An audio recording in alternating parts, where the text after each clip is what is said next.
Hey, I'm Andrea from Santa Fe Painting Workshops. A lot of people just use their paintbrush in the same way. They just do a stroke like this, but your brush has a lot of different uses. Paintbrushes are one of the most important parts of the painting process. They not only apply paint to the surface, but they also can give a sense of feeling and movement and energy. If you always use your brush the same way, your paintings might start to feel a little stale and boring. So I'm going to show you how to use one paintbrush in 5 different ways to create a variety of effects. Let's get going. Okay, so it doesn't matter what kind of brush you use, okay? You might have expensive professional brushes, or perhaps you have less expensive brushes. It doesn't really matter. What it's important to understand is that we can get a lot out of one brush. And so I chose this brush. It's a round.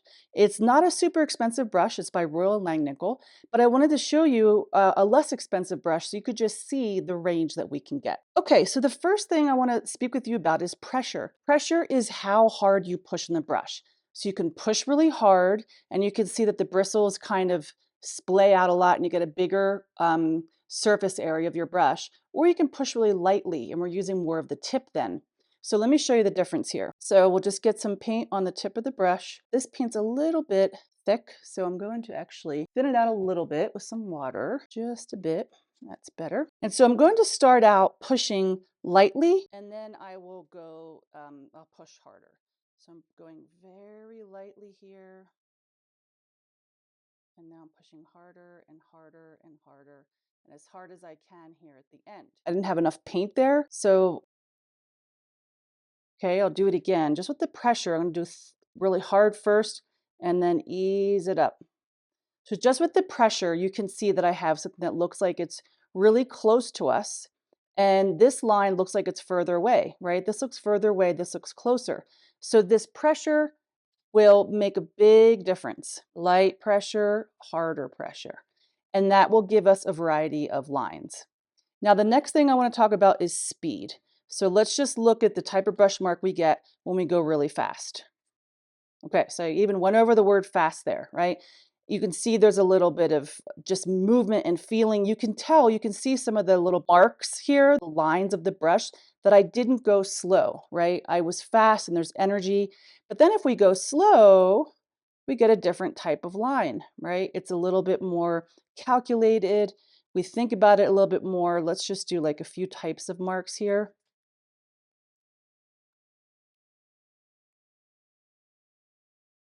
And so slow versus fast, we get a very different type of mark, right? Now the next thing is stroke length. So if we do small little strokes like this, we get this idea of like texture or fur, right? And then we can go a little bit longer, and then we can go a lot longer, right?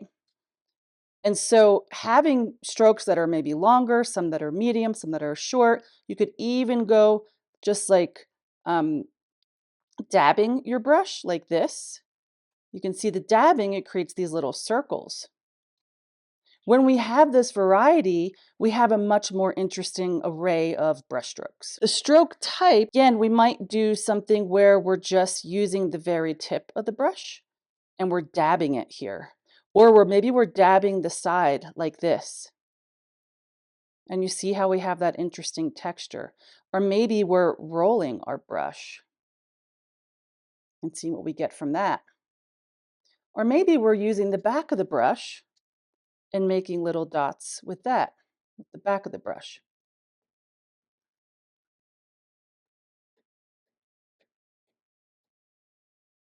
Or maybe we're kind of having some movement with our brush, right? Like this.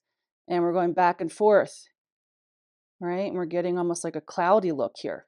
So we want to vary the types of strokes that we do. We could also think about, of course, like curvy lines, straight lines, right? Vertical lines.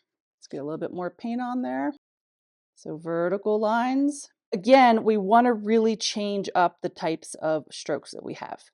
Now, finally, we have the moisture level of the brush, wet versus dry. Okay, so let me show you wet brush. So one quick thing I want to tell you about is making marks is not just about the brush that you use. You also want to think about using different textures and painting mediums. If you don't know what a painting medium is, you might want to check out my guide. It's right in the description below this video. And I have a guide and a video for you that will show you my 5 favorite painting mediums and how to use them. And you'll create even more variety in your artwork with different textures and sheens and thicknesses of paint. So go ahead and check that out. It's right below this video in the description box. First. So for wet brush, we want to have a brush that's a little bit more wet than I have it right now. And then I'm just going to dip my brush in the water here and get the excess off. And I'm going to go ahead and really look how I'm rotating my brush. So I'm rotating my brush trying to get all around. I'm not just getting the paint on the tip of the brush here. And so a wet brush would be this kind of mark, okay? It's kind of clean and neat. Now a dry brush, if I wanted to get a dry brush technique, all I would have to do is first, you want to clean your brush. Clean our brush here, and then you want to go ahead and take the excess off like this, okay? Really get that excess off. Then get a clean paper towel and just go ahead and remove as much of the wetness as you can, okay?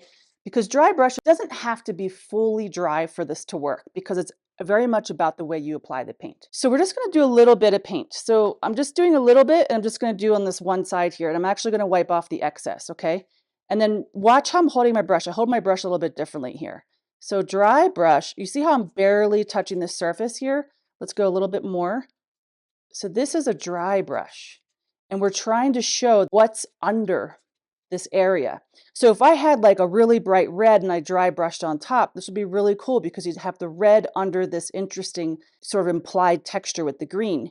Whereas this green would probably pretty much cover the red that was under it. It would actually darken this green a little bit or change the color a little bit, but we would not see through it. Whereas here we kind of see through.